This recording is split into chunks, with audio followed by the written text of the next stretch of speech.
Bueno, pues buenos días a todos y lo primero, por supuesto, agradecer a XTB y a Negocios TV por la organización de este evento. La idea de inversión que quería presentarles yo hoy se llama PowerREIT. Es una compañía muy especial, muy particular, que tenemos en nuestra cartera desde hace más o menos un año y en la que espero poder explicar hoy por qué pensamos que el jinete, o en este caso el consejero delegado, pues está y va a seguir generando mucho valor para sus accionistas. Uy. Ahora.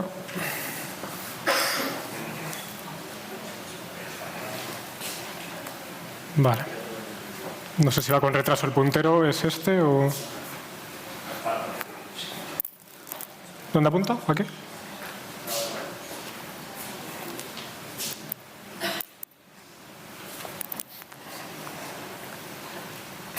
No sé si hay otro como...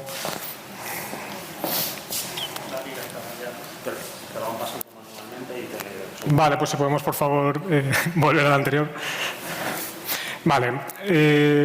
Primero, antes de presentar la tesis de inversión, para los que no nos conozcan, pues comento rápidamente quiénes somos.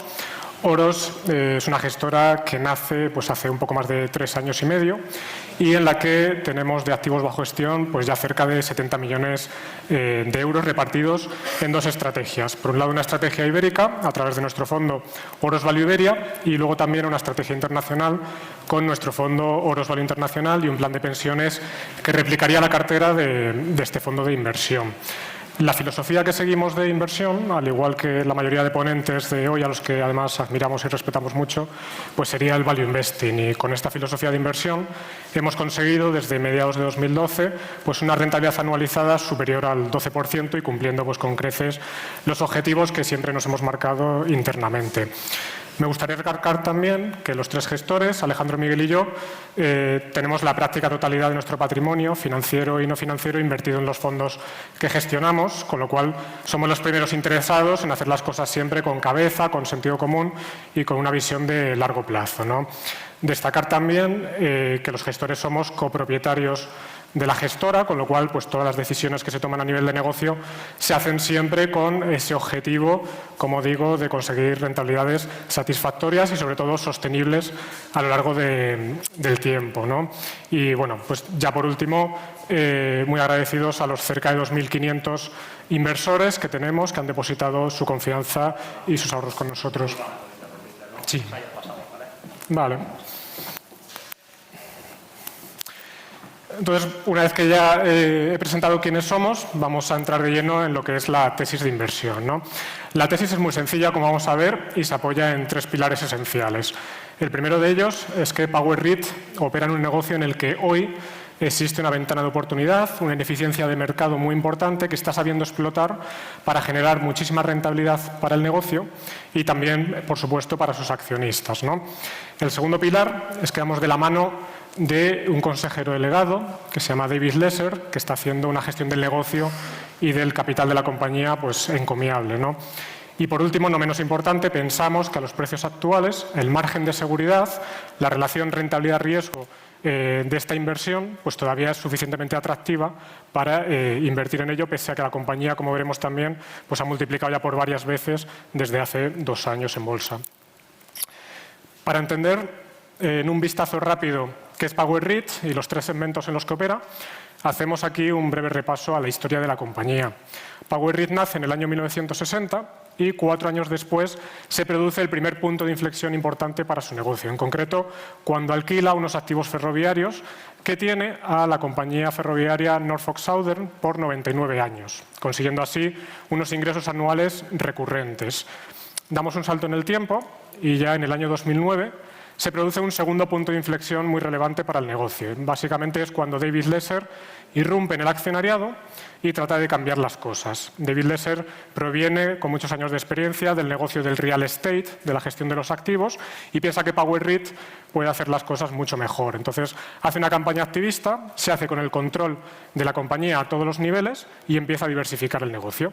En concreto, pues un año después, adquiere terrenos junto con compañías eléctricas a las que luego les alquila estos terrenos para generar energía a través de paneles solares y también con alquileres de esos terrenos de muy largo plazo, ¿no?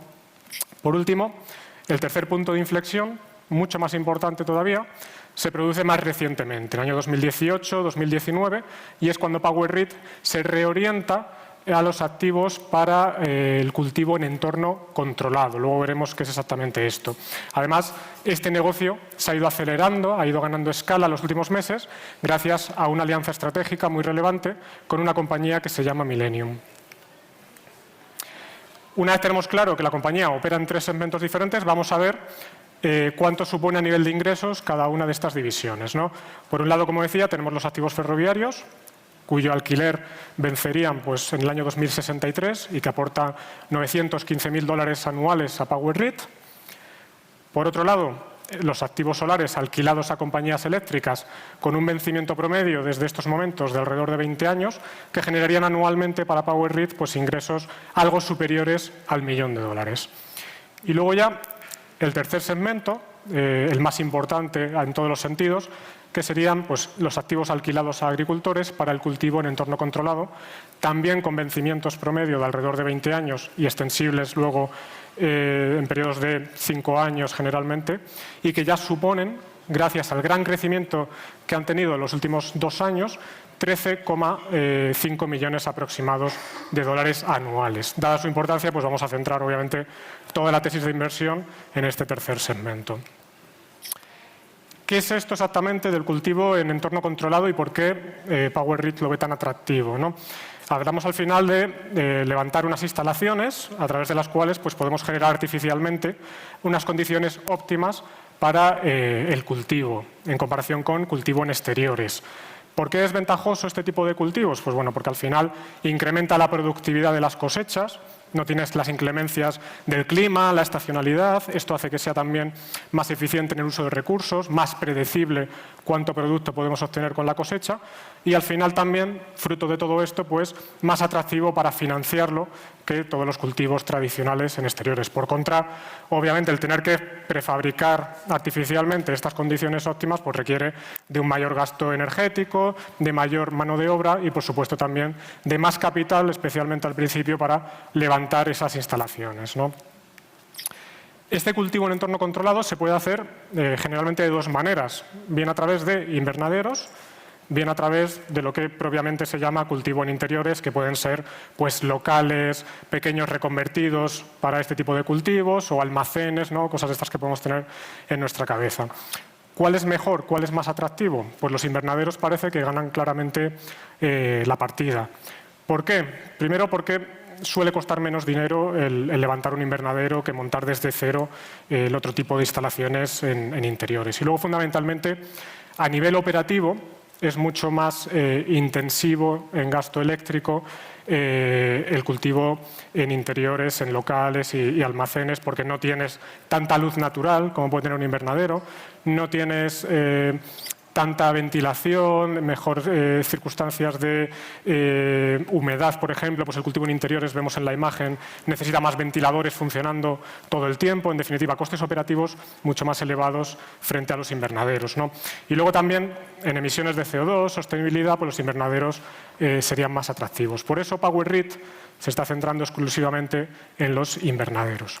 ¿Y qué se puede cultivar bajo estas condiciones de entorno controlado?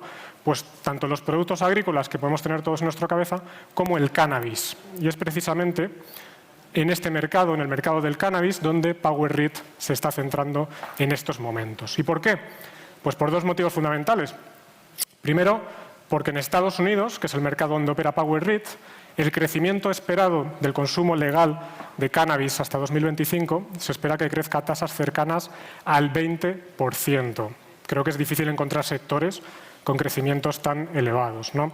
Se estima que para 2025 la cifra de ventas totales en Estados Unidos alcance los 42.000 millones de dólares. Este sería un motivo. El segundo, más importante si cabe, es que la regulación todavía está por hacer. No existe en Estados Unidos una ley federal, una ley nacional que regule el consumo de cannabis. Lo que sí hay es a nivel estatal, a nivel municipal, regulaciones propias, ¿no? Hay estados en los que se permite el consumo de cannabis solo para uso medicinal, en otros también para uso recreativo, etcétera, ¿no? Entonces, esta incertidumbre, el que no exista una ley nacional que autoriza el consumo del cannabis hace que las entidades financieras no estén prestando dinero a las compañías que producen este producto. Y ahí es donde está claramente la ventana de oportunidad que está explotando PowerRit. PowerRit no presta dinero, no es una entidad financiera, directamente al productor de cannabis, lo que hace es lo mismo pero de manera indirecta. ¿Cómo hace esto? Pues compra un activo, compra un terreno, monta el invernadero y se lo alquila al productor de cannabis. De esta manera el productor no tiene que desplegar ese capital inicialmente para montar el negocio y se dedica al pagar el alquiler y a producir el cannabis, ¿no? ¿Cómo es la adquisición de este activo? ¿Cómo puede hacerla PowerRit? Que también es interesante. Pues de dos maneras. Puede comprar directamente al productor de cannabis que necesita una inyección de capital un invernadero que ya esté operando y luego alquilárselo de vuelta, es lo que se conoce como sale and leaseback, o más habitualmente está aprovechando que hay jugadores que tienen estos locales que no les sacan partido o a lo mejor tienen una situación económica complicada para comprárselos a precios de derribo, reconvertirlos como vemos ahí en la imagen y ya alquilárselos al productor de cannabis, ¿no? Es interesante también entender cómo funciona esta forma de financiación indirecta, ¿no? Podemos decir que hace PowerRit al productor de cannabis. En concreto hay que destacar, por un lado, que se hace bajo la modalidad de triple net lease. ¿Qué quiere decir esto? Que PowerRit cobra el alquiler, pero no asume ningún gasto asociado a la gestión del activo. Es decir, no tiene que hacer el mantenimiento del invernadero, no tiene que contratar un seguro de la propiedad, no paga impuestos por el uso de la propiedad, etc. Eso todo lo asume el productor de cannabis, lo cual es muy atractivo, obviamente, en términos económicos para PowerRit. La duración de los contratos es en promedio, como decíamos antes, de 20 años, lo que da mucha estabilidad futura de ingresos a la compañía. Y luego también es interesante ver cómo se estructura esta financiación, ¿no? Los primeros 6 meses PowerRit no cobra ninguna renta a los inquilinos y los 36 meses siguientes tiene que recuperar toda la inversión, todo el dinero que ha puesto para adquirir el terreno, montar el invernadero y demás, ¿no? En el fondo es como una financiación a 42 meses con carencia de 6 meses para los productores de cannabis. Una vez que pasan esos 42 meses, ya sí sería el contrato típico de alquiler y además va actualizando cada año la renta a un 3% anual por la inflación, lo que nos parece bastante atractivo para la compañía, ¿no? Hay que destacar también que PowerRit es consciente de que esta ventana de oportunidad puede terminar, puede aprobarse la ley a nivel federal y entonces, generalmente a partir del 6º año, si se aprueba esa ley federal que regule el cannabis en todo Estados Unidos a nivel nacional, bajará las rentas, que es el escalón que vemos ahí gris, a todos los inquilinos, porque entiende que la competencia será mucho mayor, entrarán más entidades financieras y podría perder a los clientes si es consciente y entonces ajustaría a la baja, ¿no? Con todo, la ventana de oportunidad actual es muy relevante y eso se traduce, como podemos ver, en que la rentabilidad promedio que está aportando la cartera actual de activos a PowerRit es del 19%, ¿no? Que es elevadísimo.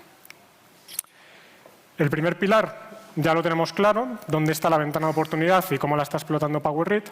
El segundo pilar de la tesis es ir de la mano de David Lesser. David Lesser es el presidente, consejero delegado, director financiero, es el hombre para todo de esta compañía. Es una compañía pequeña en la que él toma todas las decisiones, ¿no? Y lejos de preocuparnos, esto nos gusta porque, por un lado, es el principal accionista de la compañía. David Lesser tiene más o menos el 23% de las acciones de PowerRit, con lo cual es el primer interesado en hacer las cosas bien y que la cotización lo vaya reflejando en el largo plazo. Y, por otro lado, es que además lo que está haciendo a nivel de gestión de negocio está generando muchísimo valor para sus accionistas, ¿no? Pensemos que en 2018 no tenían ningún terreno, ninguna hectárea destinada a este tipo de activos de cultivo en entorno controlado.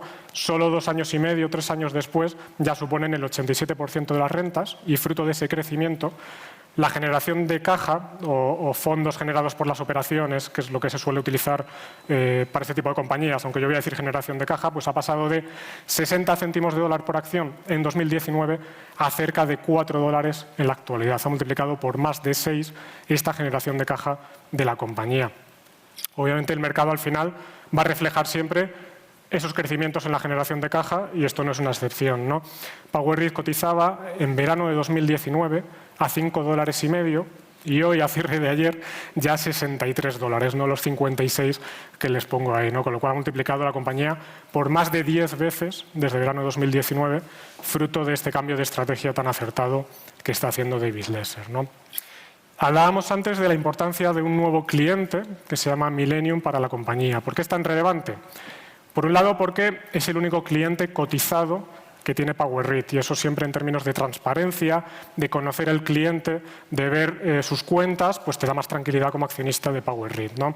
Luego, además, es un productor muy eficiente, muy centrado en tener los costes siempre lo más reducido posible, lo que le permite navegar o le permitirá navegar los ciclos buenos y malos del mercado de cannabis sin mayor problema. Y por último, se está demostrando que le está dando mucha agilidad y mucha escala a PowerReit para ir ganando tamaño, ¿no? No obstante, los últimos meses ha conseguido ya alquilar 3 propiedades a Millennium PowerReit, siendo una de ellas gigantesca, una que hay en Michigan. Esto serían un poco las bondades antes de ver la valoración. Obviamente, toda inversión tiene sus riesgos, ¿no? Si no, no existiría tampoco la oportunidad de poder invertir en ella. Nosotros tenemos localizados más o menos estos riesgos potenciales a monitorizar, ¿no? Por un lado, obviamente que termine esta ventana de oportunidad. Si se aprueba la ley a nivel federal, que es algo que la administración Biden parece que quiere llevar a cabo a lo largo de esta legislatura, pues la rentabilidad teórica de los activos de PowerReit irá cayendo con el paso del tiempo. Por otro lado, es verdad que eso elimina incertidumbre y el mercado tenderá a pagar más por esa estabilidad regulatoria, ¿no?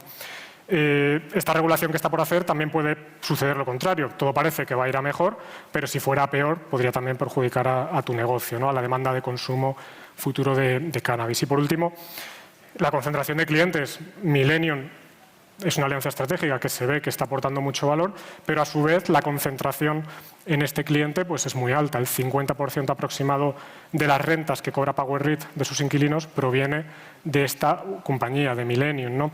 Luego además tiene otros 2 jugadores importantes, Sweet Earth y Candescent, que suponen el 18% aproximado. Pues es otro riesgo a tener muy en cuenta. Millennium es una oportunidad, quizás, luego veremos si es así, puede ser una amenaza.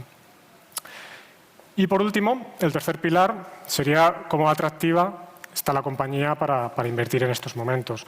Nosotros valoramos siempre todos los negocios en función de la caja que esperamos que generen a 3 años, ¿vale? Con los activos actuales, pensamos que PowerReit podrá generar alrededor de 9 millones de dólares de caja con el negocio, ¿no? Podríamos dejarlo aquí, quedarnos con esta generación, pero ya ha dicho David Lesser que va a reinvertir toda la caja que genere el negocio en los próximos años en adquirir más activos y alquilarlos, en repetir este proceso, ¿no?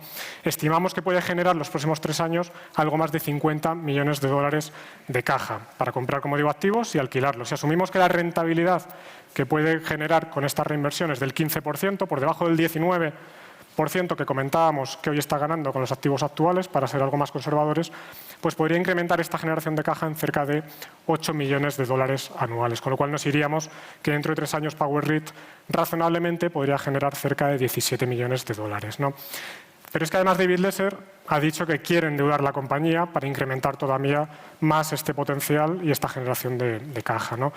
En concreto, unos 50 millones de dólares, que si asumimos que consiguen un diferencial entre rentabilidad de los activos en los que invierta con esta deuda y el coste de financiarse del 10%, pues aportarían 5 millones extra como escenario más positivo a la generación de caja futura. En definitiva, potencialmente en 3 años pensamos que PowerReit podría generar 22 millones de dólares. ¿En qué se traduce esto en términos de precios teóricos objetivos? Hacemos aquí 2 escenarios. Uno sin endeudarse y otro endeudándose para ver un poco la diferencia, ¿no? Sin endeudarse la compañía, con esos 17 millones de generación de caja, si aplicamos un múltiplo de 14 veces y medio esta generación de caja, que es a lo que cotiza los últimos 2 años PowerReit, pues nos vamos, restando luego la deuda y demás, a un precio objetivo de más o menos 67 dólares por acción, que se compararía con los 63 actuales a los que cotiza, con lo cual por aquí ya nos quedaría poco margen de seguridad. Si además añadimos los 50 millones de deuda, ese incremento de generación de caja, ¿en qué se traduce? Pues en un precio objetivo de 74 dólares y un potencial que podría estar pues, cercano a ese 25% aproximado a 3 años. No parece entonces una tesis de inversión demasiado atractiva. ¿Por qué la he contado, ¿no? Cuando el potencial está así? Lo hago por 2 razones. Por un lado, porque creo que estamos siendo excesivamente conservadores con la valoración que le damos a PowerReit. No obstante, vemos aquí 3 compañías comparables que cotizan en bolsa, 2 de ellas centradas en el alquiler de activos para productos agrícolas, el tercero para la producción de cannabis para uso medicinal, y en promedio las tres cotizan a unas 28 veces su generación de caja de 2022. Por tanto, cotizan muy por encima de las 14 veces a las que estaría hoy PowerRead, ¿no? Si aplicamos estos múltiplos, en vez de las 14 veces y medio que estábamos utilizando, pues ya cambia bastante la película, ¿no? No estoy diciendo que estas 28 veces sea excesivamente conservador, quizá merezca un poquito menos, pero para hacernos una idea de hasta dónde podría llegar si se valorase como el promedio de mercado. Si aplicamos esos múltiplos, pues nos vamos a que el precio objetivo sin deuda subiría ya a $136 por acción y con deuda pues a 160 y pico dólares, ¿no? Ya son potenciales de prácticamente multiplicar por 3 incluso con la deuda, ¿no? Por tanto, esta es la primera razón por la que hemos contado esta tesis de inversión. Y la segunda es que ya que estamos aquí y hemos contado, ¿no?, todo el negocio del cannabis y toda la evolución sectorial que esperamos para los próximos años, pues ¿por qué no contar Millennium también, de la que también somos accionistas, y donde incluso vemos una oportunidad más interesante en estos momentos de inversión? Millennium, recuerdo, es el principal cliente de PowerRead. ¿Por qué es interesante? Las dinámicas sectoriales ya las he contado, crecimiento esperado del consumo, regulación cada vez más favorable. Además, ya sabemos que cultiva en invernaderos, que es el sitio donde hay que hacerlo, va de la mano de PowerRead y es el productor de bajo coste, con lo cual parece un jugador muy interesante para invertir en este sector. Luego también, como comentaba brevemente antes, tiene un activo o produce en un activo de PowerRead que está en Michigan, que es el más grande de todo ese estado y que es muy interesante. ¿Por qué? Porque Michigan es el tercer estado más importante de Estados Unidos en el consumo de cannabis y además las tasas de crecimiento son muy superiores al promedio nacional, con lo cual está en un mercado muy atractivo para producir y vender el cannabis. Luego, además, es que vuelve a repetirse la película. El principal accionista, el consejero delegado, el que decide todo en esta compañía, vuelve a ser David Lesser. David Lesser tiene casi el 20% de las acciones de Millennium y está volviendo a hacer las cosas de manera muy adecuada. Millennium, hasta hace nada, hasta hace unos meses, era un holding de inversiones que tenía David Lesser y lo ha reconvertido a la producción de cannabis, viendo la oportunidad que se está produciendo en este mercado. La bolsa ya empieza a reconocerlo también y la compañía, es de locos, ¿no?, ha pasado de 50 céntimos de dólar a mediados de este año a cotizar hoy por encima ya de los $9. Ha multiplicado por más de 18 veces en tan solo unos pocos meses. Pese a todo ello, pensamos que sigue cotizando muy, muy barata. ¿Por qué? Si vemos la generación de caja que esperamos para la compañía dentro de 3 años, de alrededor de 28 millones de dólares, y aplicamos nuevamente un múltiplo a esa generación de caja, en este caso, como pensamos que puede tener más riesgo esta compañía, pues aplicamos un múltiplo de 10 veces, podemos discutir si merece un poquito menos, un poquito más, bueno, vamos a hacerlo con 10 veces, y acumulamos esa caja que va a generar los próximos 3 años, pues pensamos que el precio objetivo de Millennium debiera estar razonablemente por encima de los $31 por acción. Está cotizando, como decía, algo por encima de los $9. Esto es un potencial cercano al 250%, siempre teórico, claro, a 3 años. Y además, como extra, Millennium cuenta con un proyecto de carbón activado al que a día de hoy no le damos ningún valor, pero que ellos son razonablemente optimistas de poder sacar de ahí también algo. Si consiguen por ahí algo, pues el potencial se incrementaría todavía más. En definitiva, 2 ideas de inversión en un mercado en claro crecimiento, donde hay una ineficiencia todavía de mercado importante por las circunstancias de la regulación y del tipo de producto que es. En los 2 casos, de la mano de un directivo, de un gestor de capital, David Lesser, que está haciendo un trabajo extraordinario. Y en los 2 casos, una quizá con algo más de riesgo, en el caso de Millennium, pensamos que todavía en niveles muy atractivos para invertir. Y por eso las 2 compañías pues, están presentes en nuestras carteras internacionales, en Eurosvalue Internacional y en nuestro plan de pensiones que replica esa cartera. Y esto sería. Encantado ahora de responder las preguntas. Muchas gracias.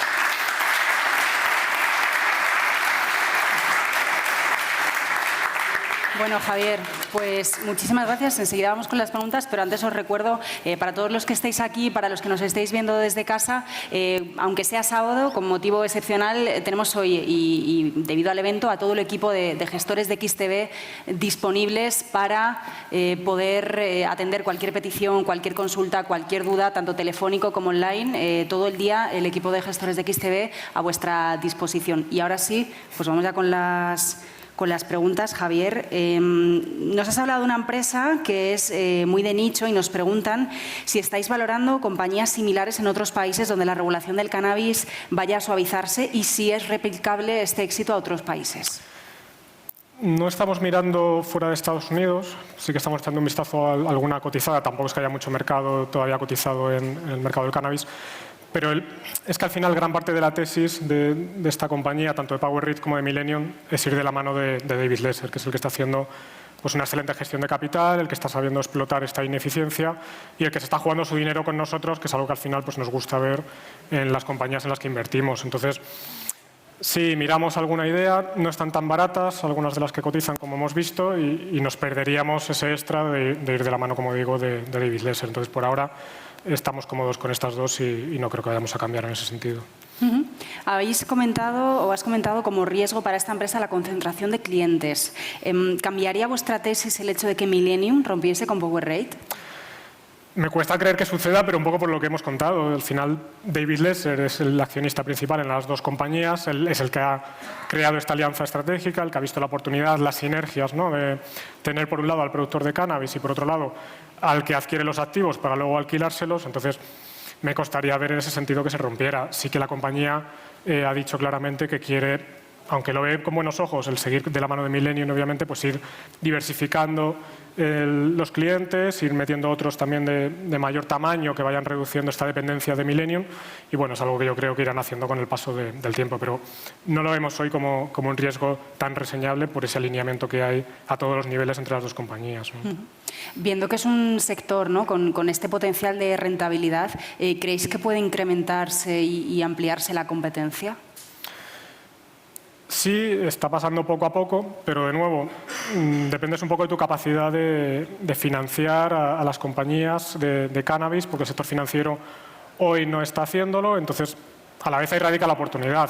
Sí, cada vez van surgiendo algunas compañías nuevas, incluso algunas en vez de a través de activos ya sí que empiezan a prestar dinero directamente a los productores de cannabis, pero yo creo que es un mercado todavía muy grande, muy ineficiente y de hecho se está viendo, ¿no?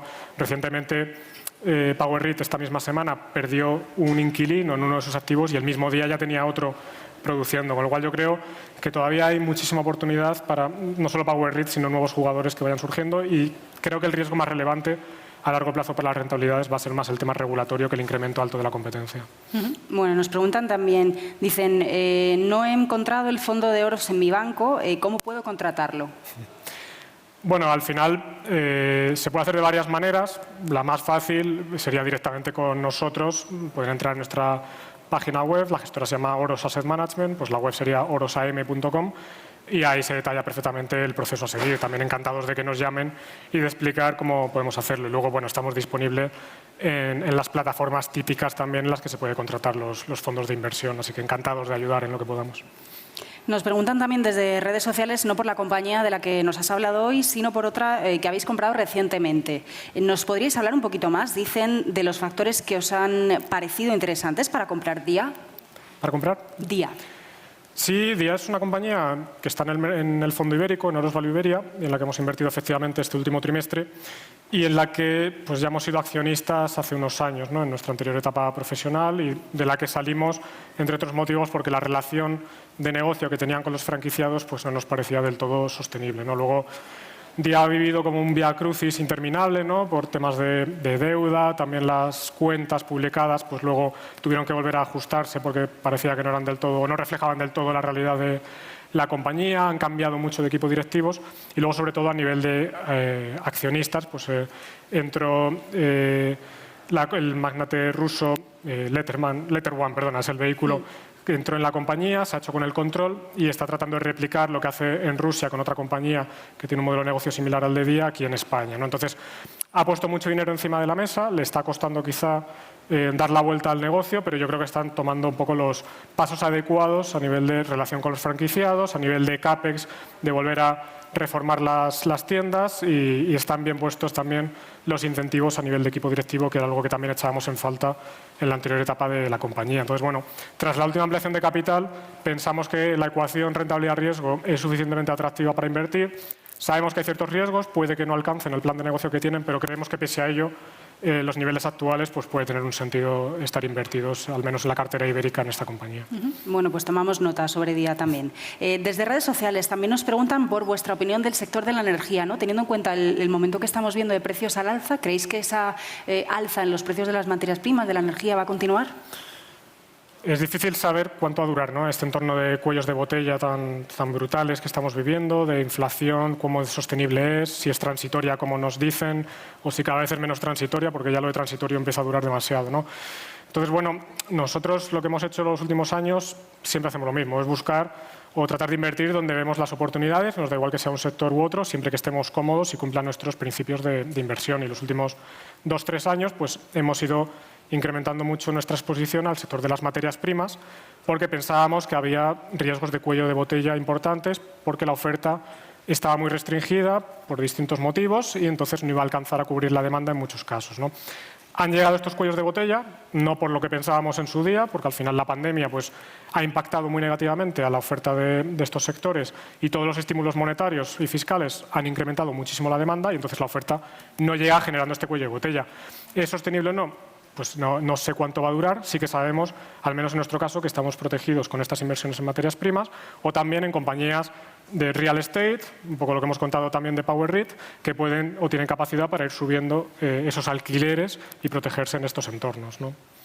Siguen las preguntas sobre materias primas, en concreto sobre petróleo, teniendo en cuenta, ¿no?, un poco lo que acabamos de hablar, los cuellos de botella, estas oferta y demanda, ¿no?, que parece que no casan tanto en este momento. ¿Tenéis una visión alcista de esta materia prima? Sí, en general somos positivos en la mayoría de materias primas. Hemos retomado precisamente este trimestre una inversión en este sector, en la compañía TGS, que es una compañía sísmica. ¿Qué hace ese negocio? ¿Qué es una compañía sísmica? Pues básicamente, en este caso, alquila barcos para hacer prospecciones en yacimientos, hacer estudios, ¿no?, de biblioteca de datos y luego vender esos datos geológicos, geofísicos y demás a las compañías de petróleo para que exploten ellas el yacimiento, ¿no? Entonces, es una tesis en la que llevamos positivos ya bastante tiempo, se ha retrasado más de lo que pensábamos, aunque sí que creemos que un poco el cuello de botella que se ha producido en el gas y en el carbón pues va a derivar precisamente en un incremento de consumo de petróleo porque relativamente está más barato y eso puede acentuar el cuello de botella en el petróleo y de hecho por eso puede estar subiendo y pensamos que TGS se puede beneficiar de un eventual incremento en el CAPEX, ¿no?, de estos yacimientos que están ahora paralizados por parte de las grandes petroleras. Bueno, nos llegan también preguntas nuevas sobre el sector del cannabis. ¿Consideráis que puede haber un cambio en la regulación hacia una situación más restrictiva para estas empresas? En el mercado americano, que es donde estamos nosotros invertidos, pensamos que va a pasar lo contrario. La administración Biden, parte de su campaña iba un poco enfocada también a legalizar ya a nivel nacional el consumo del cannabis y pensamos que es algo que va a llegar. Mientras tanto, pues a nivel local tenemos la regulación existente en estos momentos que comentaba antes. Hoy el 92% de la población americana tiene acceso al consumo de cannabis, bien para uso medicinal, bien para uso recreativo, con lo cual no parece que vaya a irse esta regulación hacia atrás, pero bueno, sí, es un riesgo, como comentaba antes, que tenemos que monitorizar por si eso sucede y cómo impacta a PowerREIT o a Millennium. Hemos hablado de ese alza, ¿no?, de los precios de las materias primas, del petróleo, de lo que está sucediendo también con el gas y con la energía. Nos preguntan si, cómo creéis que puede influir esta alta inflación que estamos viendo en las empresas que vosotros tenéis en cartera. Sí, es un poco lo que comentaba antes, ¿no? Aquí estos entornos, ¿cómo te proteges? Bien con compañías que se benefician directamente de estos cuellos de botella, como pueden ser las materias primas, o aquellas compañías que tengan capacidad en su negocio para subir precios y no sufrir tanto por el lado de los costes, al menos mantener esos márgenes estables. Entonces tienes que ir con compañías que tengan esa capacidad de fijar precios. Las compañías de real estate en general suelen beneficiarse porque además los activos que tienen se revalorizan también con este entorno de inflación y ahí pues también tenemos una exposición relevante. Luego compañías financieras que podemos tener en cartera en entornos de inflación, con tipos al alza pueden repercutir también. Entonces, bueno, pensamos que estamos razonablemente protegidos para un entorno como este. No ha sido algo buscado exclusivamente porque esperemos inflación, es lo que pensamos que está barato y precisamente es lo que pensamos que mejor te protege, además. Bueno, pues nos preguntan también por PowerREIT. Parece que hay gente interesada en la empresa que nos has contado hoy. Nos preguntan si es buen momento para entrar ahora que están máximos o si quizás es mejor esperar a que haya un recorte. Es que nosotros no invertimos tampoco pensando en si la cotización va en el corto plazo a bajar o subir, ¿no? Nosotros analizamos la compañía, que es lo que he tratado de explicar, cuánto pensamos que razonablemente debería valer en un periodo de 3 años y eso lo comparamos con el precio al que cotiza la compañía en estos momentos. Si el potencial es atractivo para el riesgo que estamos incurriendo, entonces nos parece una buena oportunidad y por eso la tenemos hoy en cartera, ¿no? Tanto PowerReit como Millennium pensamos que todavía, pese a la gran subida, son atractivas para invertir. ¿Qué puede corregir? No tengo ni idea, no lo sé. Venga, y la última pregunta nos la hacen en concreto sobre China. ¿Cuál es vuestra opinión sobre la desaceleración que puede tener esta economía y su influencia, ¿no? El efecto contagio que hemos hablado mucho también desde septiembre, sobre todo con el lío del sector inmobiliario, pero bueno, en concreto eso, ¿qué opinión tenéis sobre esa desaceleración y qué efecto contagio puede haber? ¿Cómo puede afectar al resto de mercados? Es complicado porque al final hablamos de una economía muy particular, de capitalismo de Estado, ¿no? Podemos decir, en la que el Estado trata de gestionar cómo se hacen las cosas en la economía. Es verdad que parece, no sé si decir burbuja inmobiliaria, pero sí que es insostenible el nivel de precios a los que están los inmuebles en China. Es verdad que hay una crisis desencadenada por Evergrande y que internamente pues, ya ha tenido ese efecto dominó sobre el resto del sector. También es verdad que el gobierno chino trata de que la gente no sufra las consecuencias de esta desaceleración y está tratando de pararlo de determinadas maneras, reestructurando las compañías, ¿no? Troceándolas, parece que puede ir en esa dirección, haciendo default selectivo, que impaguen a lo mejor la deuda estas compañías con inversores extranjeros, pero a nivel local que lo paguen, que terminen de alguna manera todas las casas que faltan por entregar. Entonces, no sé cómo va a ser ese pinchazo y a nivel de contagio internacional parece que puede estar más contenido que si se comparaba. No, este es el demand chino, puede llegar a ser un 2008. Pensamos que el efecto va a ser más local, aunque obviamente al final todas las economías, todo el sistema financiero está siempre interconectado y de alguna manera va a tener que impactar en el sector financiero, pero no creo que vaya a ser como la crisis pasada. Pues Javier Ruiz, Oros Asset Management, muchísimas gracias.